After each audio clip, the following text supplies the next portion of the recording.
Moment of inertia में क्या लिखा हुआ है ज़रा देखो। मोमेंट ऑफ इनर्शिया की डेफिनेशन क्या लिखी है आपने? It is a property which always opposes the state of rotation.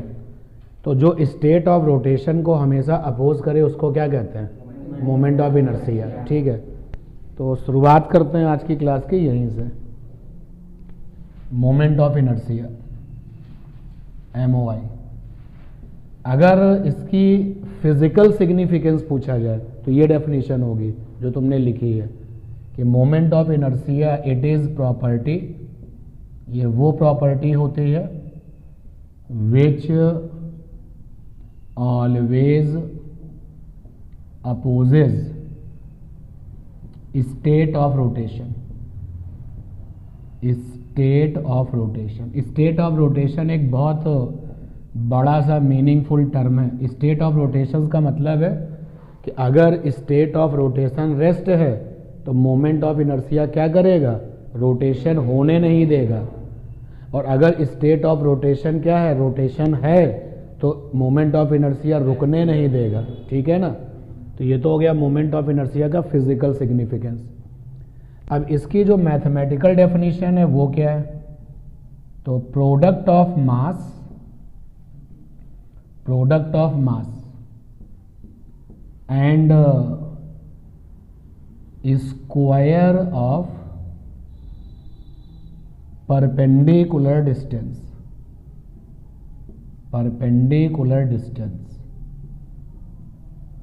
From rotational axis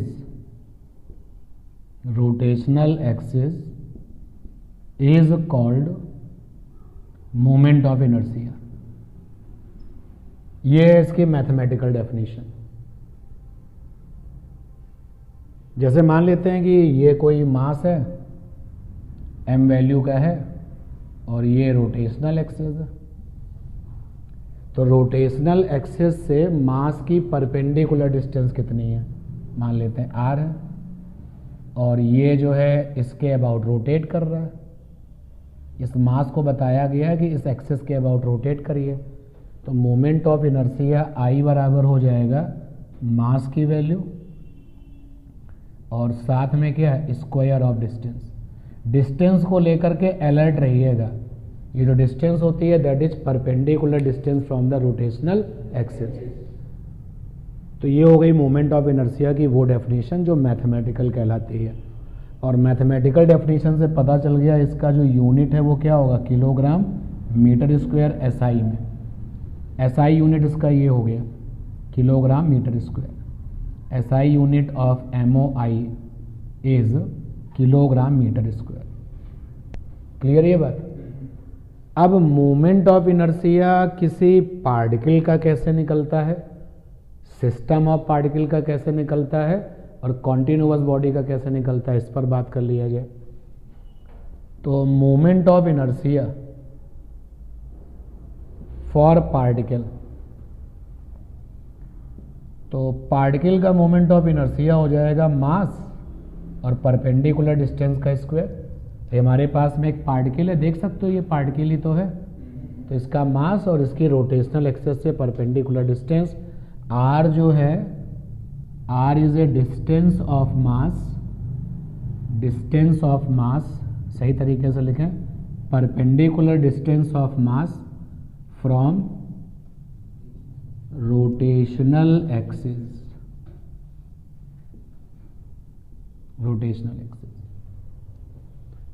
अब moment of inertia for system of particles, बहुत सारे पार्टिकल्स हैं वहां पर, सिस्टम ऑफ पार्टिकल्स। तो I इज इक्वल टू, एक सपोर्टिंग डायग्राम बनाते हैं। ये रोटेशनल एक्सिस है, इससे R1 डिस्टेंस पर M1 मास था, R2 डिस्टेंस पर M2 मास था। All the distances are perpendicular. R3 distance पर M3 मास था, R4 डिस्टेंस पर M4 मास था। डिस्क्रीट मास सिस्टम है। तो अब इनका मोमेंट ऑफ इनर्शिया चाहिए। तो सबको भूल जाओ, पहले इसका मोमेंट ऑफ इनर्शिया बताओ कितना होगा, m1 r1 स्क्वायर। दूसरे वाले का क्या होगा, m2 r2 square.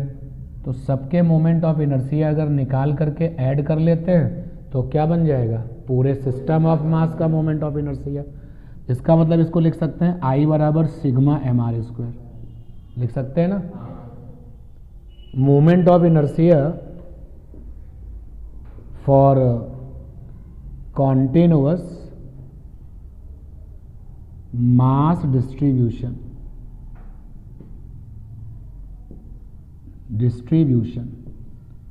Continuous mass distribution का मतलब हो गया बॉडी। जैसे आपने जो है एक टेबल को रोटेट करा दिया, तो टेबल एक कंप्लीट बॉडी है। आपने जो है अपने सेल फोन को रोटेट करा दिया, तो सेल फोन एक कंप्लीट बॉडी है। और हम बात करते हैं जब इस चैप्टर में बॉडी की, तो हमेशा रिजिड बॉडी के बारे में सोचना है। तो मोमेंट ऑफ इनर्शिया किसी बॉडी का कैसे निकलता है, क्या तरीका है, प्रोसेस देख लेते हैं। कुछ के निकालेंगे, फिर कुछ के सीधे सीधे याद रखेंगे। तो प्रोसेस भाई ये है, अगर आपको मोमेंट ऑफ इनर्शिया किसी बॉडी का निकालना है, तो moment of inertia for continuous mass distribution, how we proceed, हम इस काम को कैसे करते हैं। तो यहां पर पहला स्टेप ये है कि जो बॉडी आपको दी गई है उसमें एक छोटा सा मास एलिमेंट ले लो। तो टेक छोटा सा मास, उसी छोटे से मास को क्या बोलते हैं, मास एलिमेंट। तो टेक मास एलिमेंट, और उसको लिखते हैं डीएम से, क्योंकि फिजिक्स में अगर डी लगा के कुछ लिखा है तो वो बहुत छोटा है। डी माने सिंबल ऑफ वेरी वेरी छोटा, एम फॉर मास, तो dm is a very very small mass. तो take mass element dm and count perpendicular distance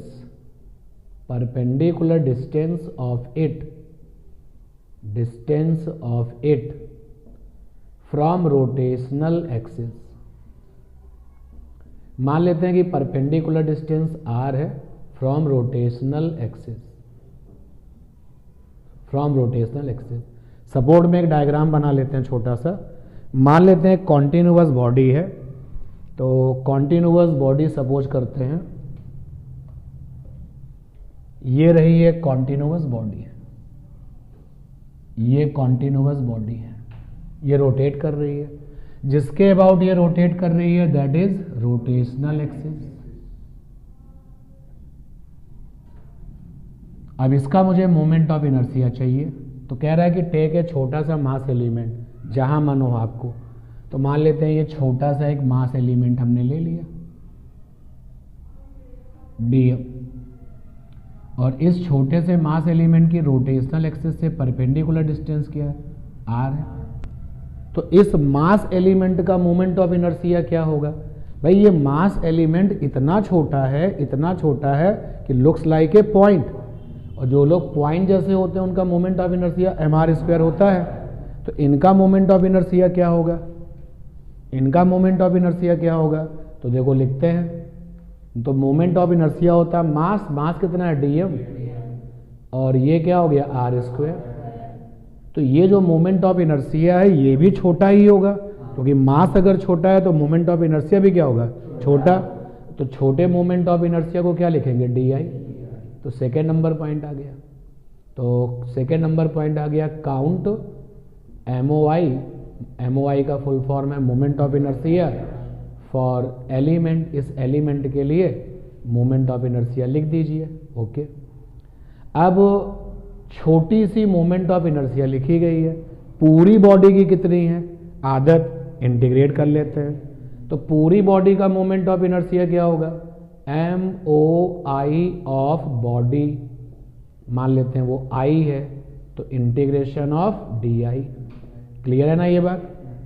ये हम लोगों ने बहुत पहले इसको डिस्कस किया है जब हम लोग इंटीग्रेशन वाले और डिफरेंशिएशन वाले आर्टिकल में थे। बट अगर आपने नहीं पढ़ा तो समझो, सीखो, आदत हम लोगों ने मेंटेन करनी है। जैसे आपने बोला छोटी सी लेंथ DL, तो integration of DL total length. आपने बोला छोटी सी velocity dv, integration of dv complete velocity. आपने बोला कि छोटा सा height dh, integration of dh complete height. And this process is called expansion method. इसको क्या बोलते हैं? Expansion method.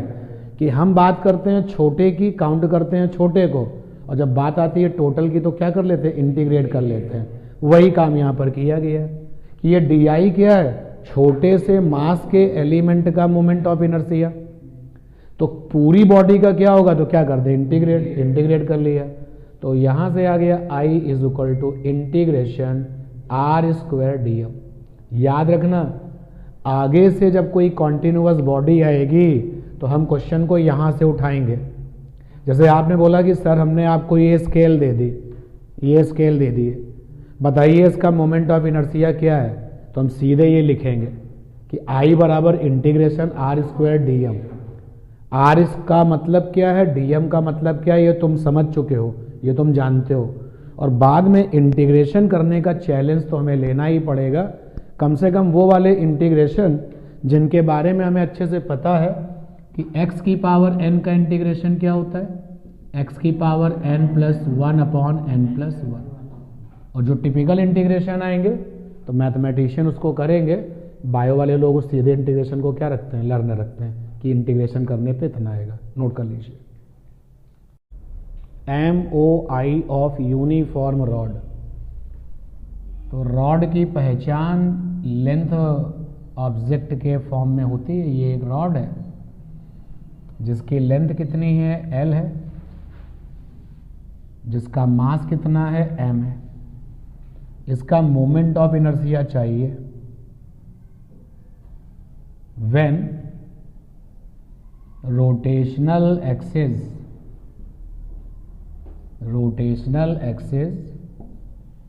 passes through CM, centre of mass. Moment of inertia चाहिए। तो क्वेश्चन का पहला केस तो ये हो गया। स्कूल एग्जाम के लिए बड़ा इंपॉर्टेंट रिजल्ट है ये। फॉर द कंपटीशन पर्पस केवल रिजल्ट याद होना चाहिए। तो आंसर आता है जब इसको निकालते हैं ICM। I माने मोमेंट ऑफ इनर्शिया, CM से ये फीलिंग आ रही है कि जो रोटेशनल एक्सिस है किससे पास हो रही थी? सेंटर ऑफ मास से। तो आता है ml²/12। कैसे आता है देखेंगे, ये आता कैसे ये देखेंगे। और case number 2, moment of inertia निकालना है when rotational axis passes through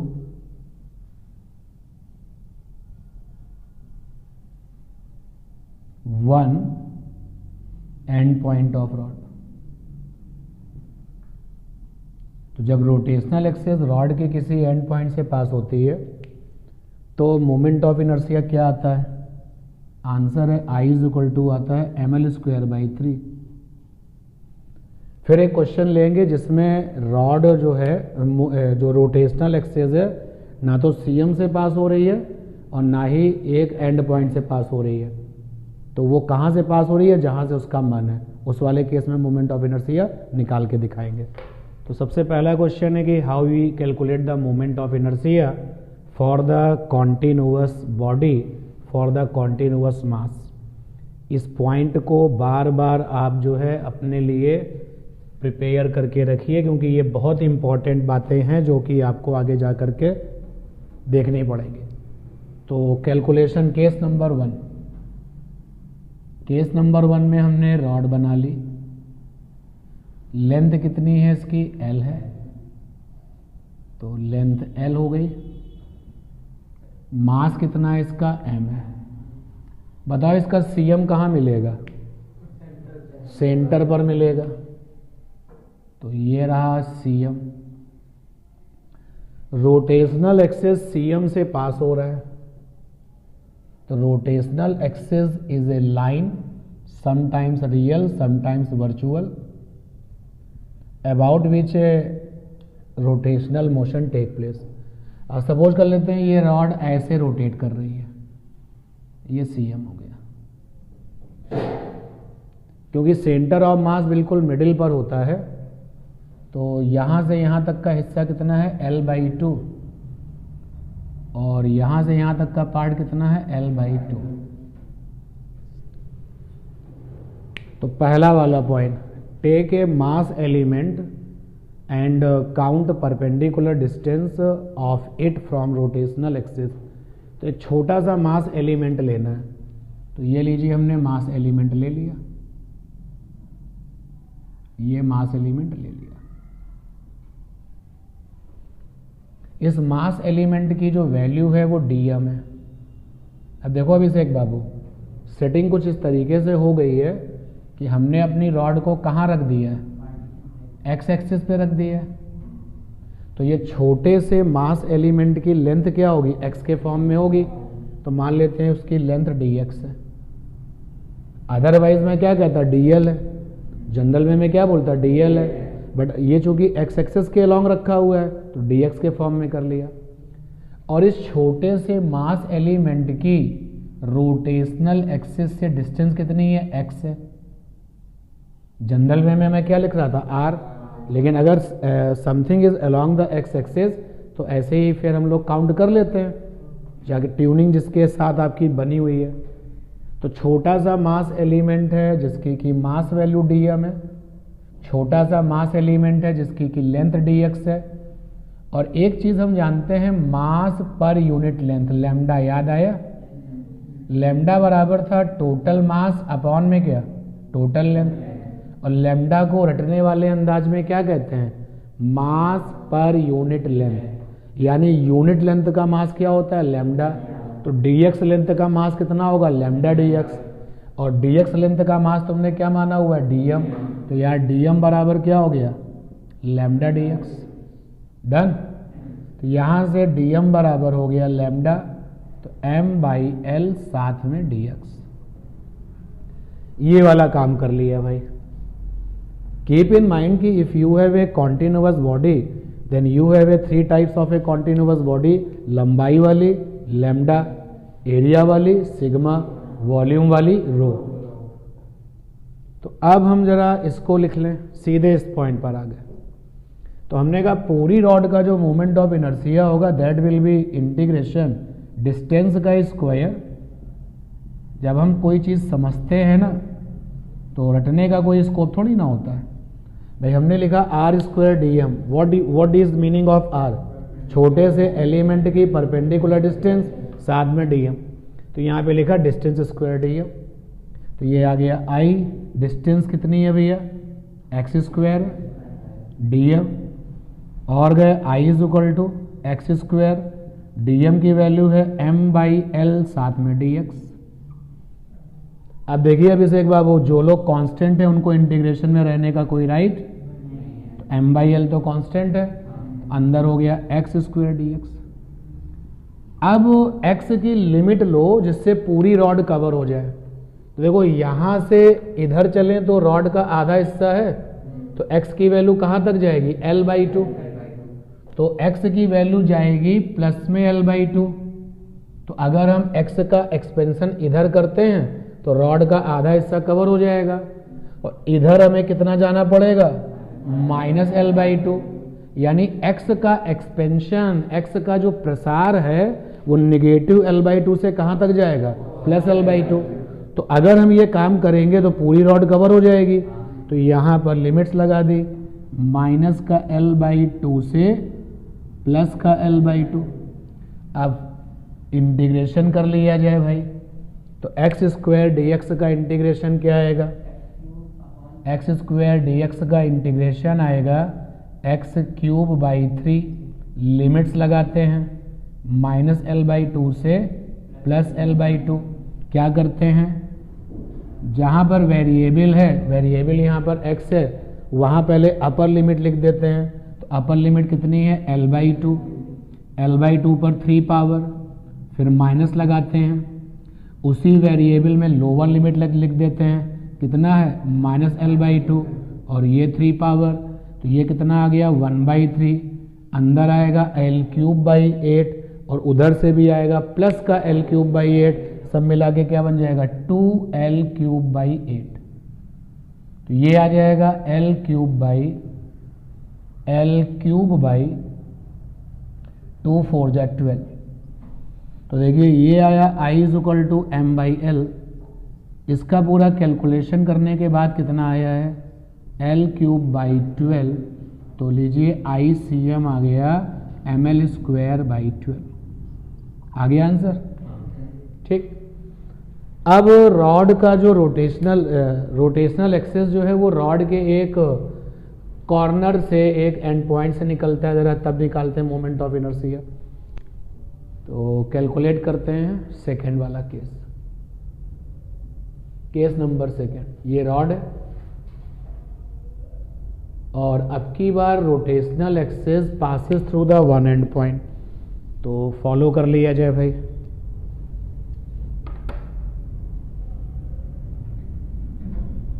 ये रोटेशनल एक्सेस है।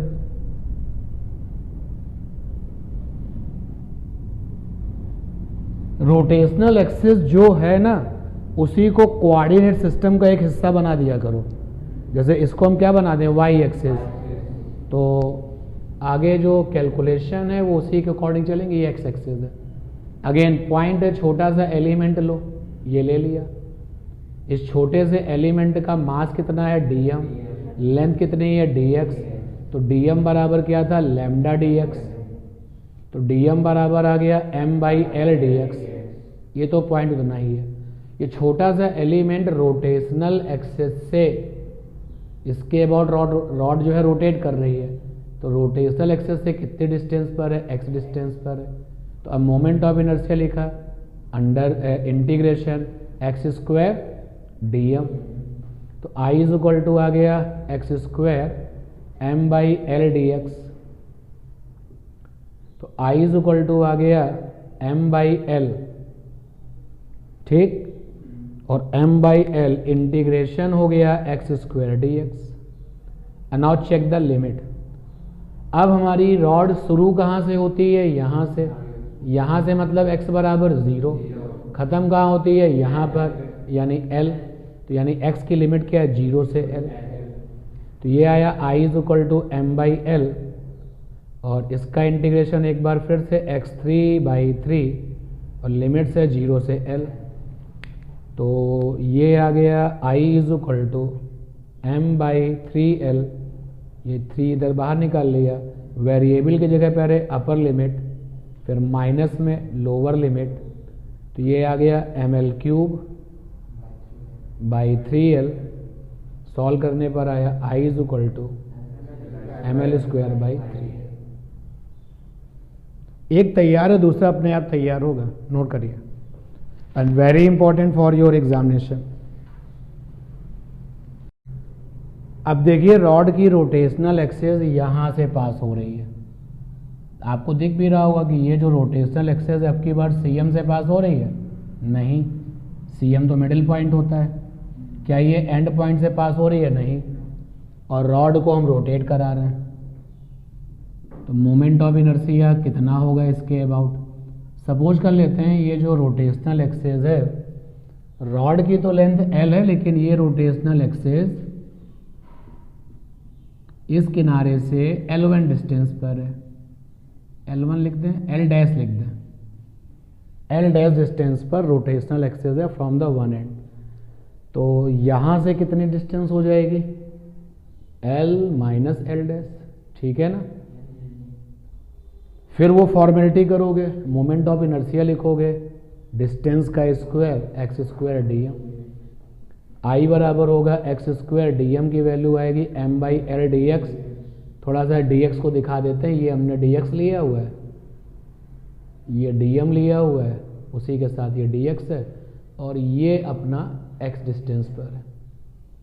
तो यहाँ पर है I = m/L, साथ में हो गया x² dx इंटीग्रेशन। अब लिमिट्स आप देख लो कि रॉड कहाँ से लेकर के कहाँ तक है। x का वेरिएशन देखो, तो यहाँ से हम कितना जा सकते हैं L - L', ठीक है। इधर कितना पीछे जा सकते हैं, एल डैश। कोऑर्डिनेट का ध्यान रखना, नेगेटिव में, तो लिमिट्स क्या हो गई, माइनस एल डैश से लेकर के एल माइनस एल डैश। तो आई इज इक्वल टू हो गया m by l, x 3/3, limits लगा दी गई, एल डैश माइनस का एल माइनस एल डैश।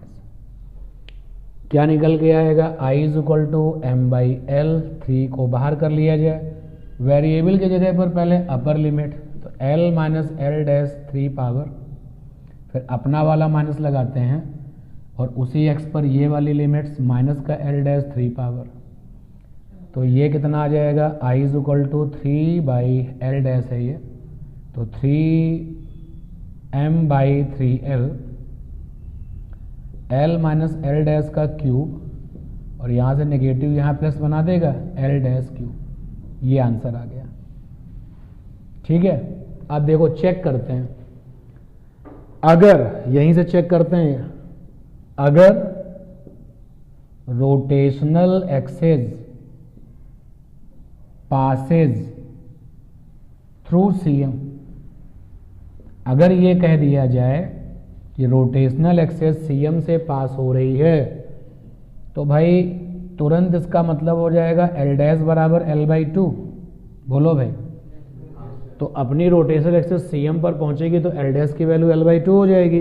रखते हैं यहाँ पर, देखो कितना आता है, कितना आना चाहिए, ml²/12 आना चाहिए। अगर सही है तो लिखते हैं I बराबर m/3l। बड़े बच्चों को पढ़ा रहा हूँ, इसका ज़रा सबूत मिलना चाहिए। एल डैश की जगह पे l/2 करेंगे तो ब्रैकेट क्या देगा, l/2, और l/2 का होल क्यूब करेंगे तो l³/8 प्लस यहाँ पर भी क्या मिलेगा, l³/8, तो ये आ गया m/3l 2l³/8 आ गया, ICM आ गया ml²/12। प्रूफ हो गया। तो ये जनरल रिजल्ट है, मतलब वो तो वीआईपी केस है कि रोटेशनल को सीएम से पास कर देना, that is the VIP. Rotational axis को किसी एंड पॉइंट से पास कर देना, दैट इज वीआईपी। लेकिन जो ये वाला केस है, ये कैसा है, जनरल है। ठीक है, तरीका समझ में आ गया। नोट करने की रिक्वायरमेंट हो तो बता दो भाई, करना है, नोट कर लो। तो अगला चैलेंज है बोर्ड पर कि मोमेंट ऑफ इनर्शिया रिंग का निकालना है when rotational axis passes through the centre of mass. ये भी आपके लिए इंपॉर्टेंट है, पूछी जाने वाली प्रॉब्लम है। फाइनली तो फिर मोमेंट ऑफ इनर्शिया याद रखने पड़ते हैं, स्पेशली जो सीएम वाले केस हैं वो तो याद रखने पड़ते हैं। तो रिंग बना ली जाए पहले,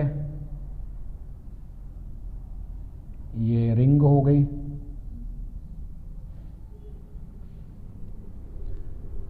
इसका जो सीएम है वो कहां से पास होता है, इसके खुद के सेंटर से। तो ये सीएम है, रोटेशनल एक्सेस पास हो रही है इससे।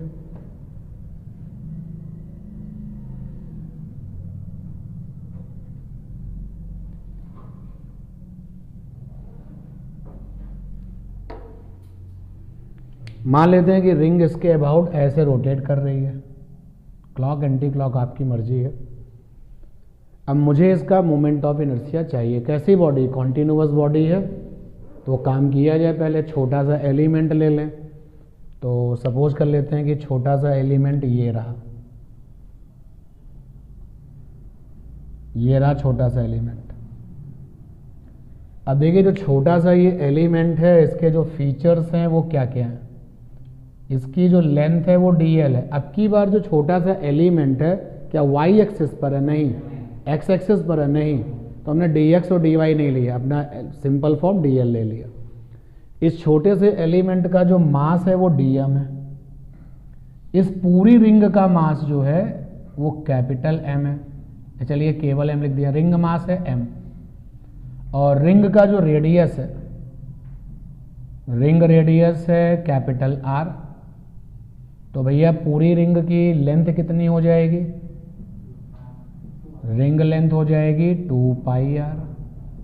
तो लैम्डा की वैल्यू क्या होती है, लेंथ के लिए, लेंथ मटेरियल्स के लिए लैम्डा की ही याद आती है, मास अपॉन लेंथ। तो अब इस छोटे से एलिमेंट की बात हो रही है। ये छोटा सा एलिमेंट है जिसकी की लेंथ dl है, मास dm है। तो dm बराबर क्या हो जाएगा, लैम्डा dl। लॉजिक क्या होगा, 1 लेंथ का मास है लैम्डा, तो dl लेंथ का मास होगा लैम्डा dl। तो यहां से dm की वैल्यू आ जाएगी, लैम्डा मीन्स m/2πr और साथ में dl, ये dm आ गया। अब रिंग का मोमेंट ऑफ इनर्शिया क्या होगा, सीधे तीसरे पॉइंट पर आ रहे हैं। तो रिंग का मोमेंट ऑफ इनर्शिया होगा इंटीग्रेशन डिस्टेंस का स्क्वायर और साथ में क्या होता है dm। तो यहाँ पे डिस्टेंस छोटे से एलिमेंट की from the rotational axis perpendicular वाली, तो ये छोटा सा जो एलिमेंट है तो रोटेशनल एक्सेस से डिस्टेंस कितनी होगी, रेडियस के ही तो बराबर होगी। यहाँ पे x वगैरह लेने के कोई परमिशन तो है नहीं, तो ये r आ गया। तो I बराबर हो गया इंटीग्रेशन r स्क्वायर और dm की वैल्यू हो गई m/2πr साथ में dl। तो I इज इक्वल टू आ गया, r से r कैंसिल हो गया, तो रिजल्ट आ जाएगा mr/2π। जिनको मैंने कॉन्फिडेंस से इंटीग्रेशन से बाहर कर दिया, क्या वो कांस्टेंट हैं, देख लो, बिल्कुल टाइम के साथ रेडियस तो बदलने वाली नहीं है और मास और 2π तो कांस्टेंट है। अब आप देखें, मीनिंगफुल सिचुएशन को फॉलो करें। अकेले dl का मतलब क्या है, अकेले dl का मतलब है छोटा सा लेंथ एलिमेंट। अकेले dl का मतलब क्या है, छोटा सा लेंथ एलिमेंट। और इंटीग्रेशन ऑफ dl का मतलब क्या है, कंप्लीट लेंथ। और यहां पर जो कंप्लीट लेंथ होगी इस रिंग की वो क्या होगी, 2πr। तो यानी कि इसकी वैल्यू आ गई 2πr। ठीक है, तो I बराबर कितना आ गया, mr²। और ये हम लोगों ने रिंग के CM से रोटेशनल एक्सेस पास कराई है तो आया। अब रिंग का जो CM से पास होने वाली जो रोटेशनल एक्सेस है उसके about moment of inertia mr² है। यही सेम मोमेंट ऑफ इनर्शिया आता है जब हमारे पास में सिलेंडर होता है हॉलो। जैसे ये हॉलो सिलेंडर मैं बनाता हूँ, ध्यान देना, याद रखने के लिए, ये हॉलो सिलेंडर है यूनिफॉर्म, ये यूनिफॉर्म हॉलो सिलेंडर है। CM यहाँ होगा तो रोटेशनल एक्सेस CM से पास हो रहा है, CM से पास हो रहा है और कैसा है, along the length of cylinder है। इस रोटेशनल एक्सेस की कुछ खास बातें हैं। ये जो रोटेशनल एक्सेस है, rotational axis passing through CM, passing through CM and along length of hollow cylinder, क्योंकि अगर मैं रोटेशनल एक्सेस को ऐसे पास करा देता तो इसके लिए तुम क्या बोलते, passing through CM and perpendicular to length, यही तो कहते हैं ना। लेकिन अभी जो रोटेशनल एक्सेस है वो किससे पास हो रही है, CM से, लेकिन along द क्या, लेंथ। तो याद रखने के लिए तुमको मैं बताता हूं, अगर मैं इसको कट करूं तो जो कट के अलग होने वाला टुकड़ा होगा वो रिंग होगा। फिर एक और पीस कट करूं तो क्या रिंग होगा। तो इसलिए इसका जो मोमेंट ऑफ इनर्शिया ICM आता है वो किसके बराबर आता है, mr²। याद रखने के लिए कैसे तुम कनेक्टिविटी करोगे, आपने रिंग का मोमेंट ऑफ इनर्शिया निकाल लिया, बताओ रिंग रिंग रिंग मिलाएंगे तो क्या बनेगा, हॉलो सिलेंडर। तो हॉलो सिलेंडर का मोमेंट ऑफ इनर्शिया कितना आता है, यही सेम। तो इसका भी ICM जब निकलता है तो mr² आता है। ठीक है ना। अब इसको क्या डिराइव करना है, इसको डिराइव नहीं करना है, इसको याद रखना है। नोट कर लीजिए क्वेश्चन को, जो moment of inertia of a disc, ring की जगह पे डिस्क ले लें। ये रही डिस्क जिसका कि मोमेंट ऑफ इनर्शिया निकालना है। तो अभी यहां पर जो है हॉलो था, अब ये पूरा क्या हो गया, मटेरियल, पूरा मटेरियल ही मटेरियल है। डिस्क का मतलब यही होता है। तो ये डिस्क है और इसका मास कितना है, m है, इसका रेडियस कितना है, r है, और डिस्क में लेंथ नहीं होती, क्या होता है, एरिया होता है, रिंग में लेंथ होती है। तो रिंग डिस्क का मास m है, डिस्क का रेडियस r है, और डिस्क का एरिया पाई आर स्क्वायर है। तो यहाँ पे मास का जो डिस्ट्रीब्यूशन है वो कैसे रहा होगा, एरिया में रहा होगा, और जब एरिया में मास डिस्ट्रीब्यूट होता है तो डेंसिटी कौन सी, सिग्मा वाली। Sigma is a surface mass density, याद है ना, 3 तरीके की डेंसिटी। तो यहाँ सिग्मा निकाला जाए तो सिग्मा बराबर होता था मास, टोटल मास अपॉन में एरिया जहाँ मटेरियल फैला हुआ है, पाई आर स्क्वायर। क्योंकि ये डिस्क एरिया रखती है तो इसलिए इसका जो छोटा सा एलिमेंट है वो भी क्या होना चाहिए, एरिया वाला। अगर कहीं पर कोई मटेरियल लेंथ रखता है तो जो छोटा सा एलिमेंट है वो क्या रखना चाहिए, लेंथ। पहली बार आपके पास में एलिमेंट लेने का चैलेंज है कि जो एलिमेंट लेंगे जिसका कि मास dm होगा उस एलिमेंट में क्या होना चाहिए, एरिया। तो ये चैलेंज एक्सेप्ट करना पड़ेगा भाई। तो एक डिस्क है और जिसका कि हमें एक एलिमेंट लेना है। ये डायग्राम मैं थोड़ा सा ऐसे बना लेता हूं। मान लेते हैं तुम्हारी आंखें ये हैं, तो मैंने आपसे पूछा कि आपको डिस्क कैसी दिखाई दे रही है, तो आंखों के पॉइंट ऑफ व्यू से डिस्क ये है। क्यों भाई, ये सेंटर है, सेंटर क्या सीएम है, और मोमेंट ऑफ इनर्शिया की जो रोटेशनल एक्सेस है उसके लिए वो इससे पास हो रही है। मुझे इसका छोटा सा एलिमेंट चाहिए। इसी बात को यहां से सीख भी लेना कि अगर कोई डिस्क है तो उसका एलिमेंट क्या रखना चाहिए, एरिया रखना चाहिए। तो कैसे काउंट करते हैं, तो ध्यान दें भैया, हमने कहा कि एक छोटा सा एलिमेंट है वो ये रहा, छोटा सा एलिमेंट है वो ये है।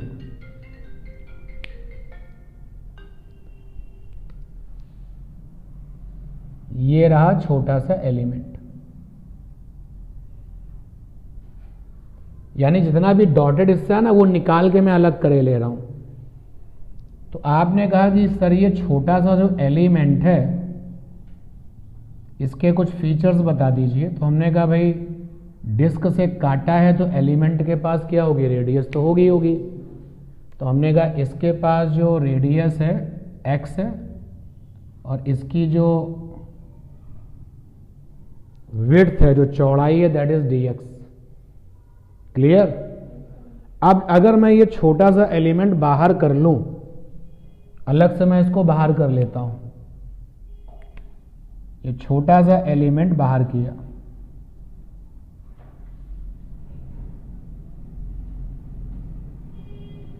ये रहा छोटा सा एलिमेंट। तो जल्दी से बताओ इस छोटे से एलिमेंट का एरिया कितना होगा। तो एरिया का जनरल फार्मूला क्या होता है, लंबाई इंटू चौड़ाई। तो यार इस छोटे से एलिमेंट का एरिया हो जाएगा, लंबाई क्या होगी 2πx एंड विड्थ कितनी होगी dx। ये छोटे से एलिमेंट का एरिया। चैलेंज आपके सामने है कि क्योंकि डिस्ट्रीब्यूशन एरिया में हुआ है and that is why element should have the area, और एलिमेंट के पास एरिया होना चाहिए। अच्छा, अगर तुमने कहा कि सर ऐसा कर लेते कि जो डिस्क है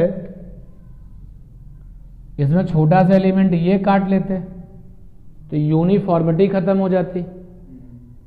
अब यहां पर देखो, सोचो, दिमाग लगाओ, अगर मैंने जो एलिमेंट लिया है अगर इसका dx बड़ा होने लगे तो पूरी डिस्क बनेगा कि नहीं बनेगा।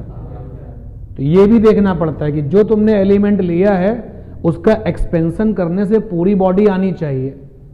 अगर तुमने छोटा सा एलिमेंट ये स्क्वायर लिया है या रेक्टेंगल लिया है तो क्या इसका बड़ा करने से, इसको बड़ा करने से ये बनेगा, नहीं बनेगा ना। तो इन सब चीज़ों का ध्यान रखना पड़ता है।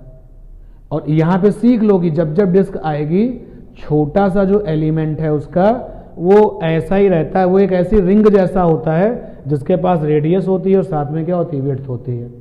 ठीक है, सीखने वाली बात है।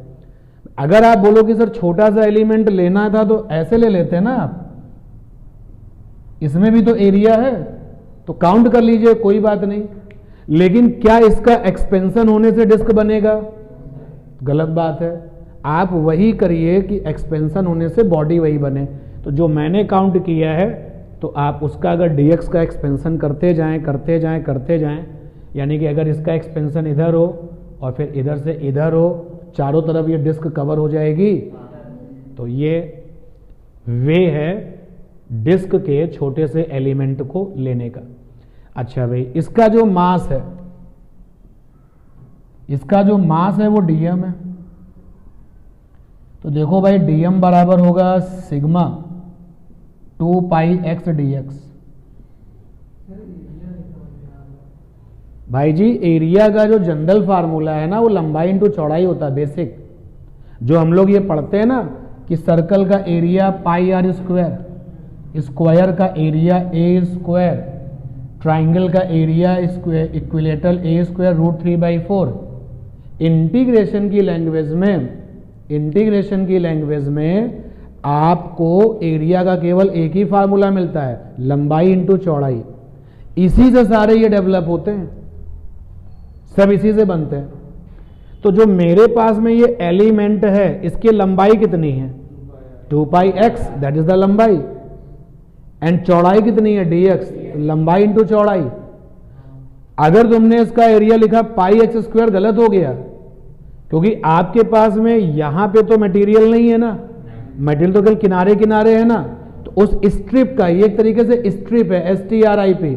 तो रिंग का जो छोटा सा एलिमेंट होता है वो कैसा होता है? स्ट्रिप। और स्ट्रिप के पास में लेंथ क्या होगी? रेडियस का 2 पाई करके, और चौड़ाई जो उसकी विड्थ होगी। क्लियर ये बात?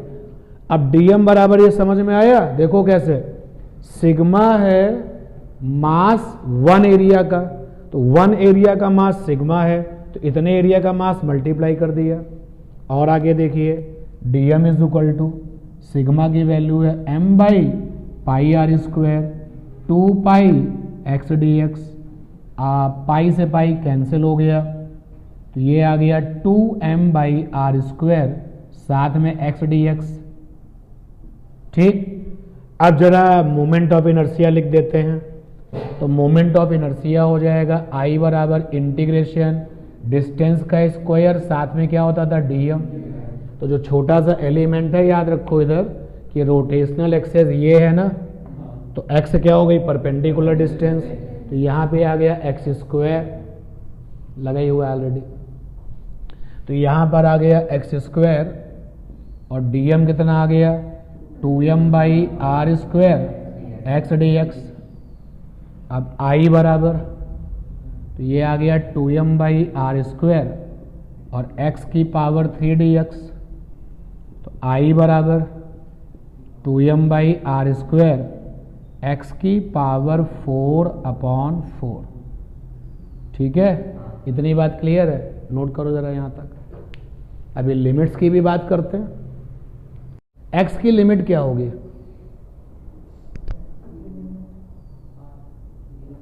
जीरो से r, और कोई?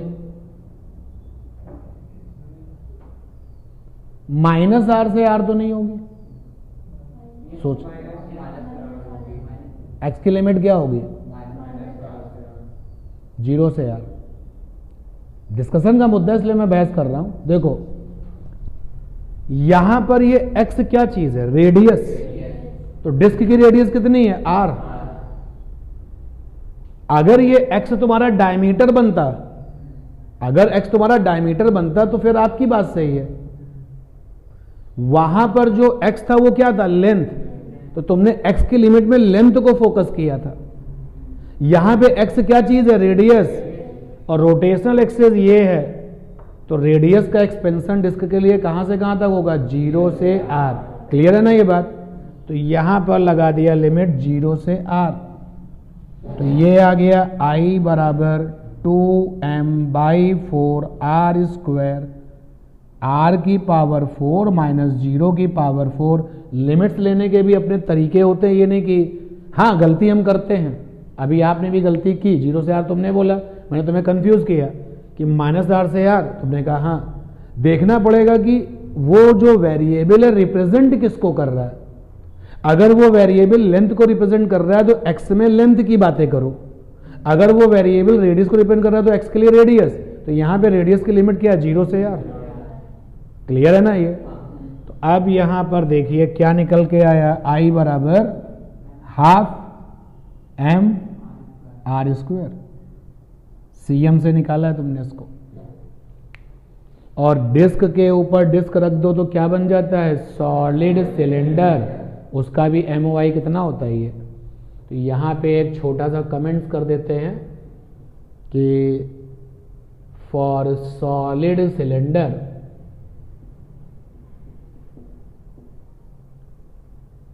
ICM is equal to mr²/2। इसका डेरिवेशन आ जाए तो कैसे करोगे, सॉलिड सिलेंडर को कट करेंगे तो बहुत सारी यूनिफॉर्म क्या आएंगे, डिस्क आएंगे, तो सभी के mr², m1r², m2r², वही सेम प्रोसेस। अब बात करते हैं कि टॉर्क क्या होता है। टॉर्क, मोमेंट ऑफ इनर्शिया भी खत्म नहीं हुआ, बट इतना कर लिया है कि अब और आगे इसको पढ़ने के लिए जितना हमें जरूरी था वो हम जानते हैं। तो टॉर्क क्या होता है भाई, जो फोर्स, वो तो मैथमेटिकल डेफिनेशन बताइए, जो फोर्स किसी बॉडी में रोटेशनल मोशन को डेवलप कर दे, यानी रोटेशनल स्टेट में जो चेंजेस हो रहे हैं और जिस फोर्स की वजह से हो रहे हैं, that force is called moment of inertia. जैसे आपने कहा कि सर एक चीज रुकी हुई है, तो हमने कहा इसको क्या करना है, तुमने कहा रोटेट कराना है, तो जो फोर्स ये काम करेगा उसका नाम है टॉर्क, उसका नाम है मोमेंट ऑफ फोर्स, उसका नाम है कपल ऑफ फोर्स, तीनों ही नाम है। कोई चीज रोटेट कर रही है तो वो टॉर्क की वजह से रोटेट कर रही है। तुमने कहा कि सर इसको रोकना है, तो रोकने के लिए क्या आएगा, एंटी टॉर्क। रोकने वाले जो एफर्ट्स आएगा उसका नाम क्या होगा, एंटी टॉर्क। तो टॉर्क का वही उसी तरीके से मोमेंट ऑफ इनर्शिया के तरीके से जो डेफिनेशन बना, क्या बना, torque is property which changes the state of rotation.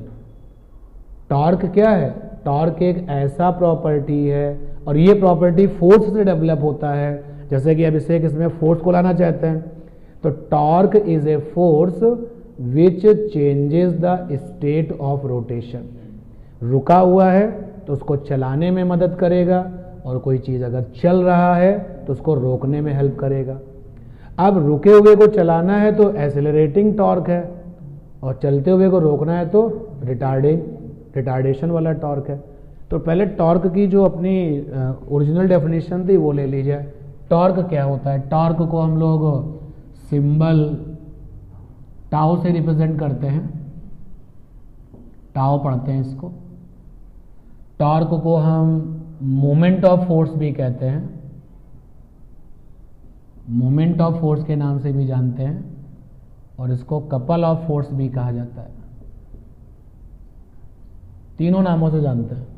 क्या डेफिनेशन है, तो it is force which changes या विच कैन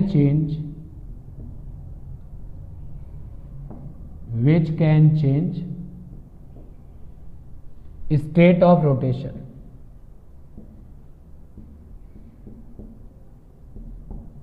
अब जैसे मान लीजिए कि कोई चीज रोटेट कर रही थी, तो हमने एंटी टॉर्क लगाया, तब भी उसने रोटेशन बंद नहीं किया, तो यानी कि मेरे टॉर्क को उसके पास जो टॉर्क था उसने क्या कर दिया है, नेगलेक्ट कर दिया है। जीता कौन है, वो। लेकिन ये मानना गलत होगा कि मेरे टॉर्क ने चेंज करने की कोशिश नहीं की है, की होगी बट कामयाब नहीं हुआ। इसलिए मैंने लिख दिया कि it is force which can change the state of rotation. अब इसकी मैथमेटिकल डेफिनेशन क्या होती है? डेफिनेशन मैथमेटिकल वाली, तो cross product of position vector r and applied force F is called torque. ये इसकी मैथमेटिकल डेफिनेशन है। जैसे लिखना हो तो ऐसे लिखेंगे, टॉर्क बराबर R क्रॉस F।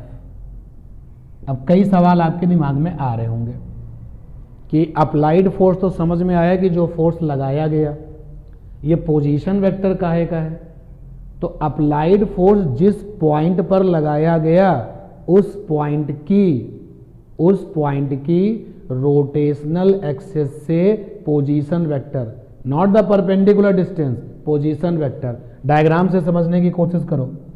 ये रिजिड बॉडी है और ये रोटेशनल एक्सिस है। हमने इस जगह पर F1 फोर्स लगाया, इस पॉइंट पर लगाया ना, तो रोटेशनल एक्सिस से इस पॉइंट तक का जो वेक्टर है दैट इज पोजीशन वेक्टर। आपने इस पॉइंट पर फोर्स लगाया F2, तो रोटेशनल एक्सिस से पॉइंट ऑफ एप्लीकेशन जो फोर्स का है वहां तक का जो वेक्टर है दैट इज R2। कुल कितना टॉर्क हो गया? R1 cross F1 plus R2 cross F2। तो यहां पर जो F है that is the applied force, what is R? तो R यहां पर है vector from rotational axis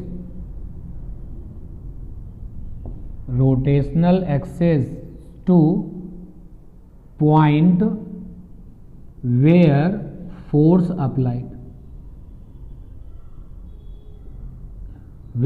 applied, ठीक है। जैसे एक डायग्राम और बनाते हैं यहां पर।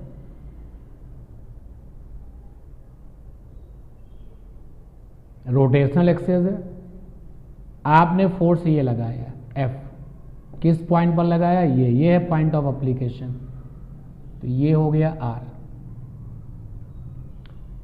बात को अगर समझने की कोशिश करें तो टॉर्क की कहानी में जो R नाम का पोजीशन वेक्टर है और जो अप्लाइड फोर्स है ये हमेशा हेड और टेल कॉम्बिनेशन करेंगे। आप देखो ना, यहां पे फोर्स का F और पोजीशन वेक्टर का R, कौन सा कॉम्बिनेशन है? Head tail. और हेड टेल कॉम्बिनेशन में एंगल बिटवीन वेक्टर के लिए हमेशा अलर्ट रहना चाहिए। वैसे मैंने आपको जब एंगल बिटवीन वेक्टर्स बताया था तो ये सिखाया था कि जिस पॉइंट पर वेक्टर्स एंगल बनाते हैं वहां से वेक्टर में से डाइवर्ज होने चाहिए, फैलने चाहिए। तो जैसे इस पॉइंट पर एंगल बना रहे हैं तो यहां से वेक्टर फैलने चाहिए, तो फोर्स वाला वेक्टर तो डाइवर्ज हो रहा है लेकिन R वाला वेक्टर डाइवर्ज हो रहा है नहीं, इसको आगे बढ़ा दो, ये होगा एंगल बिटवीन वेक्टर। डन। तो हमेशा हेड टेल कॉम्बिनेशन बनेगा। तो टॉर्क बराबर हो गया R cross F, mathematical definition. चलो मॉडुलस लेते हैं। वेक्टर में हम लोगों ने ये भी तो देखा था, जैसे लिखा जाए A क्रॉस B, तो A क्रॉस B का मॉड क्या होता था? Mod of A mod of B sine और एंगल बिटवीन वेक्टर्स, थीटा से पहले ये बोलो, थीटा क्या? Angle between vectors. तो यहां पर एंगल बिटवीन वेक्टर्स क्या होगा, इस पे अलर्ट रहना क्योंकि हेड टेल कॉम्बिनेशन होगा। तो यहां पे जरा मॉड ले लिया जाए, तो टॉर्क का मॉड क्या हो गया? टाउ, और R क्रॉस F का मॉड क्या हो गया? Mod of R mod of F और साइन थीटा। इस थीटा को क्या नाम दोगे? पोजीशन वेक्टर और फोर्स वेक्टर के बीच का एंगल। समटाइम्स ये 90 होगा, कभी कभी 90 नहीं होगा।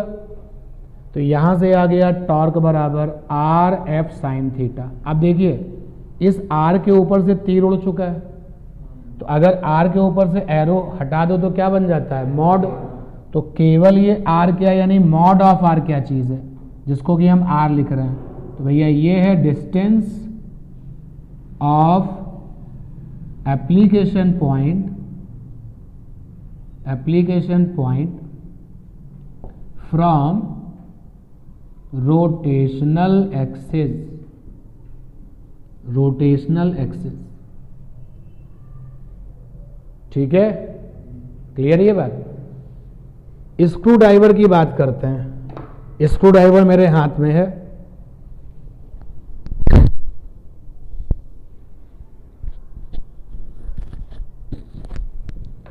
और इसकी बात करते हैं।